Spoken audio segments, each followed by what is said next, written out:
Welcome to my channel Z Tech.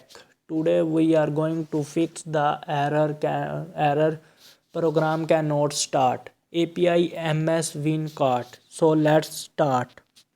So the error will be solved by downloading some piece of application that link is given in my description. You can simply go and click the link and download the respective 32 and 64 bit according to your PC requirement. For myself, I have downloaded it in my notepad, so I have downloaded the app. So I just simply show you which app I was talking about. It is Microsoft Visual C++ 2015 redistributable.